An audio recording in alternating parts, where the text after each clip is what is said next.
Hi everyone, this is Dave from Geekanoids and this is my review of the Fuji Finepix F300 EXR digital camera.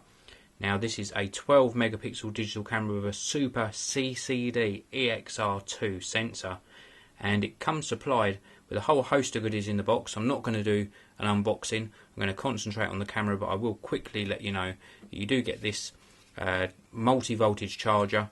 This one's with a 3-pin UK adapter on it. You can take this off and put other country adapters on to charge the battery. You also get an NP50 lithium ion rechargeable battery, an AV cable, the hand strap that you can see attached to the camera, an owner's manual, and a USB cable, as well as a CD-ROM in the box. Now before I continue with this review, quick mention that I'm recording this with the Kodak PlayTouch camera with the Sony clone stereo microphone installed. Now back to the F300 EXR. This has got a really high quality lens, 15 times optical zoom, and that gives you a range of 24mm at the widest angle, up to 360mm when you're zoomed right in, so good range from this lens. It's got hybrid autofocus, it's got image stabilization, and round the back we've got a nice large 3-inch screen, 460K dot resolution. It's also got a panorama mode, it's also got double sliding lens technology. It records HD movies, which I'm going to be showing you some playback within this video, and a whole host of other features as well. Now very quickly, before I give you a guide around the camera, I do want to let you know that Fuji claimed 250 shots per battery charge. The battery is actually stored under here. Let me give you a little look at this tiny little battery.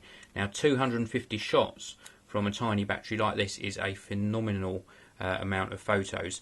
In my tests I have been getting round about 300 photos from this tiny battery, but be warned, it might well be worth picking up a spare, especially if you're going to be doing movie capture, because with movie capture it does affect the battery life a lot.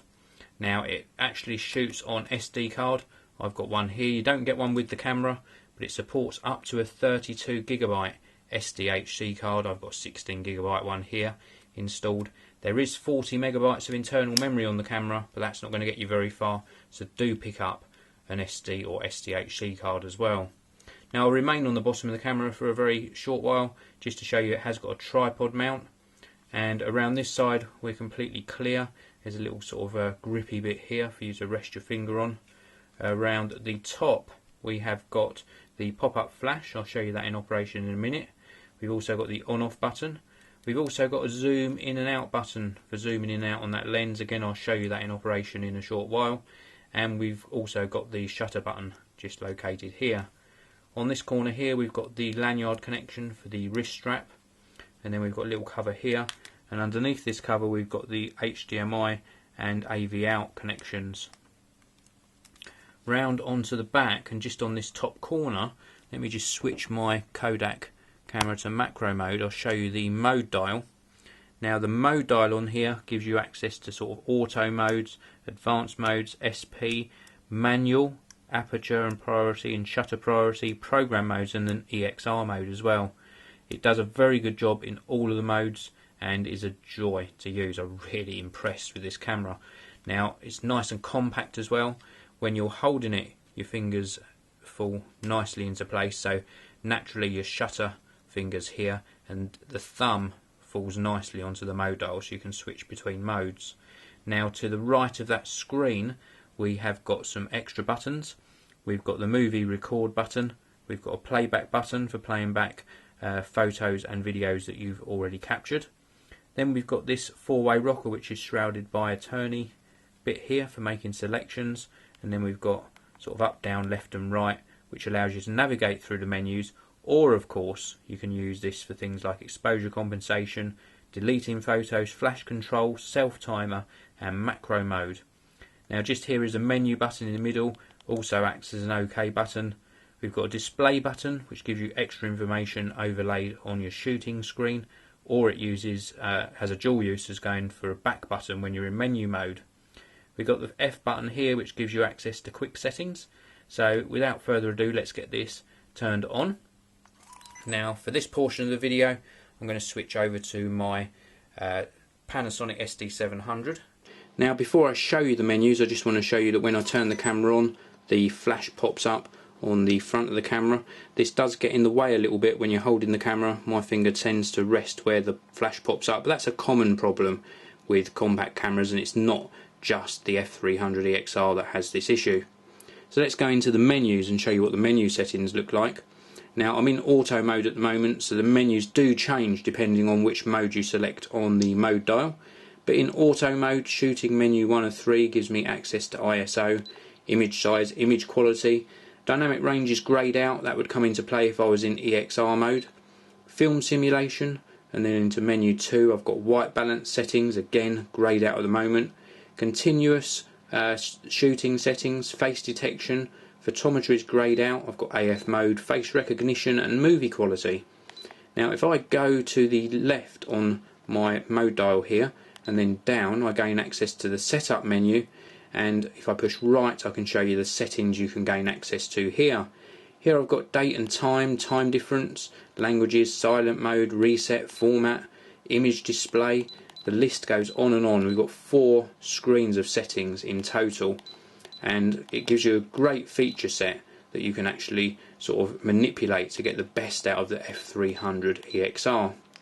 So let me push that display back button and come out of the menus, and here you can see the standard display that you're going to be presented with for taking photos. It gives you things like details of what mode you're in, the flash setting, number of photos you can actually take, the ISO settings, the picture size, the video mode resolution, and also the amount of battery you've got left.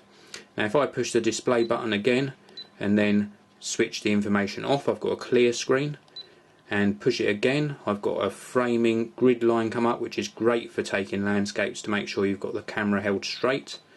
And then again for HD movie mode, and this gives you 2 green lines, so you can see where a 16:9 format movie would actually be framed within the display. So you've got some really good controls and some good detail given back on the 3-inch screen. Now if I push the playback button, here I've got some photos that I've previously taken with the F300 EXR. This was actually taken in macro mode. It's got some great details showing on the Sony clone microphone that I used for the first part of the audio in this video. And you notice when I'm in playback mode, the lens retracts and also the flash retracts as well. Now if I just scroll round, I'm using the sort of circular dial on the outer ring of this control. You can see some other photos that I've taken. It performs very well in low light as well, and I've been extremely pleased with the performance of the F300 EXR, especially the macro mode. I mean, look at this photo here. It's even picking up the detail on the hand strap, the grain on the material used, so a very good performance on taking photos. Now I'm going to pause the actual review part of this video now and show you some HD video footage that was captured with the F300 EXR, and then I'll come back to you with my final verdict on this compact camera. So this is some HD video captured with the F300 EXR. Now you're not going to get any outdoor video from me on this particular camera because the weather at the moment in the UK is absolutely awful.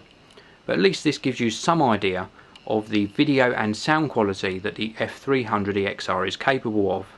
This is all being shot handheld, and you can actually zoom in whilst you're recording as well. It takes a little bit of while for the focus to pick back up again, but eventually it does focus back in, and overall the actual quality is quite pleasing. So what do I actually think of the F300 EXR? Well, there are a lot of compact cameras available now, and I like this one a lot. There are a few things I don't like. First of all, I do like to have an optical viewfinder, so I know you have to give up something on these really tiny compact cameras, but there are compacts available with optical viewfinders, so it gets a thumbs down for me on that front. The only other negative on this particular one is the position of the flash. Now I know I mentioned earlier that a lot of compacts suffer with this, but I do think that manufacturers could redesign to maybe put the flash more centralised so that it doesn't get in the way of where you naturally hold a camera. Everyone holds their camera like this, and having a flash where your fingers are going to go does mean that you do sometimes hold it down accidentally.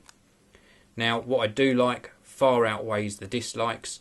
The lens on this camera, absolutely phenomenal, 24mm at the wide end, and when you zoom right in, you're going all the way up to that massive 360mm reach. That is fantastic, and it makes it a perfect travel companion camera. I also like the low noise capability in low light situations. That is fantastic as well, and having HD movie capture is just an added bonus. The cost of the F300 EXR is also very good. I think you'll be very surprised that you can pick one of these up for round about the £220 mark. It's a very well made, very solid camera and feels extremely nice in the hand, and I think Fuji have done a great job with the F300 EXR. Well, thank you very much for watching. Please do come back soon and check out more video reviews on the Geekanoids channel. This video review is sponsored by BMI Solutions, the largest reseller of document scanners within the UK, with a price promise guarantee.